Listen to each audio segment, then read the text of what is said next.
Selamat datang ke kupasan kita kali ini. Pernah tak anda rasa saat-saat paling mencabar dengan anak autisma anda tu sebenarnya boleh jadi satu peluang? Ya, peluang untuk kita bina hubungan yang lebih erat, untuk sama-sama berkembang. Jom kita terokai macam mana. Cuba kita fikirkan sejenak tentang soalan ni. Macam mana kalau tingkah laku yang paling sukar kita hadapi itu sebenarnya cara anak kita bercakap? Bukan sekadar perbuatan, tapi satu mesej.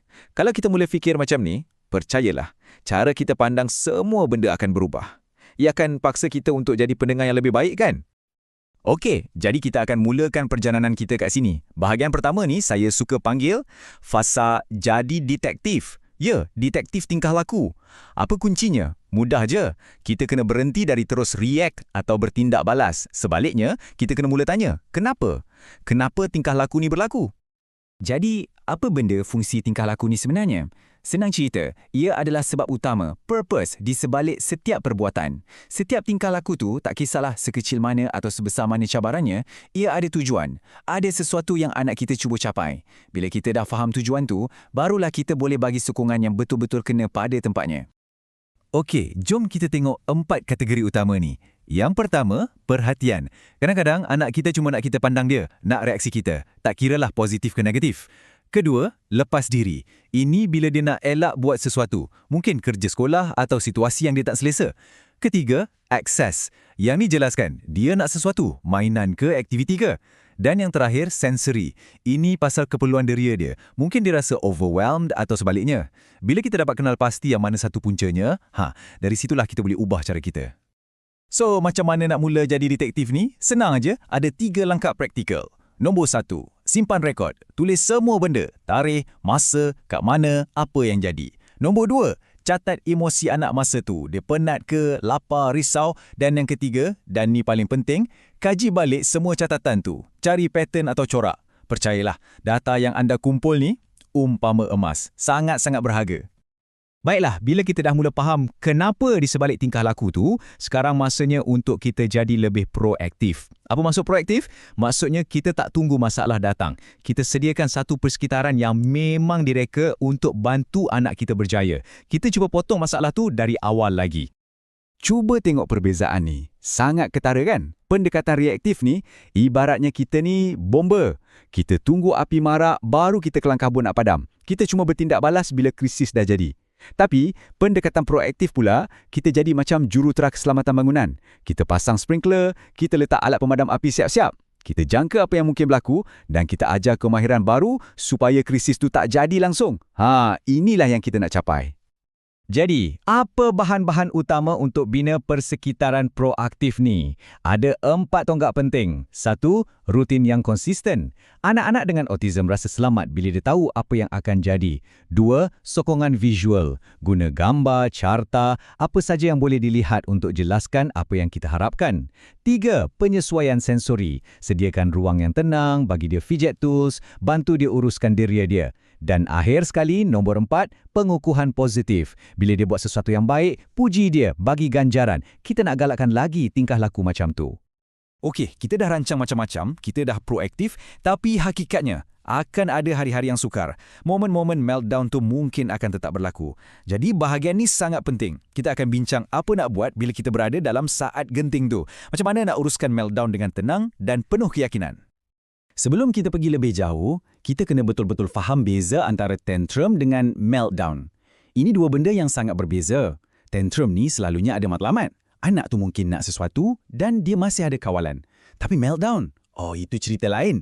Meltdown ni berlaku bila sistem saraf dia dah overload. Dia dah hilang kawalan. Ini bukan sengaja buat perangai tau. Ini tanda dia betul-betul sedang tertekan. Jadi, bila meltdown terjadi, apa kita nak buat? Ikut 4 langkah ni. Nombor 1, dan yang paling susah tapi paling penting, anda kena kekal tenang. Ketenangan anda tu berjangkit. Nombor 2, kurangkan rangsangan, bawa dia ke tempat senyap, malapkan lampu. Nombor 3, tawarkan ruang selamat. Mungkin bagi selimut berat ke, apa-apa yang boleh tenangkan dia.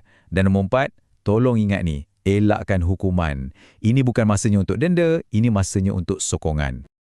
Okey, sekarang jom kita tengok apa yang boleh kita letak dalam toolkit kita. Ini adalah alatan-alatan praktikal yang boleh kita guna untuk sokong komunikasi dan bantu anak kita kawal diri.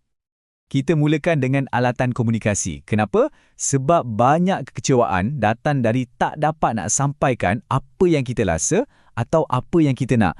Jadi, alatan ni sangat-sangat penting untuk bagi suara pada anak kita. Antara contoh-contoh yang kita ada PACS, iaitu guna gambar untuk berkomunikasi. Ada juga peranti AAC yang macam gadget elektronik tu. Bahasa isyarat pun satu pilihan yang hebat. Lepas tu ada cerita sosial untuk terangkan situasi. Dan jangan lupa jadual visual. Semua ni cara-cara berbeza untuk bantu anak kita bercakap bila lisan tu susah. Selain dari alat komunikasi, kita juga ada alatan terapeutik, yang ni lebih fokus untuk bagi keselesaan dari segi deria dan sokong emosi dia.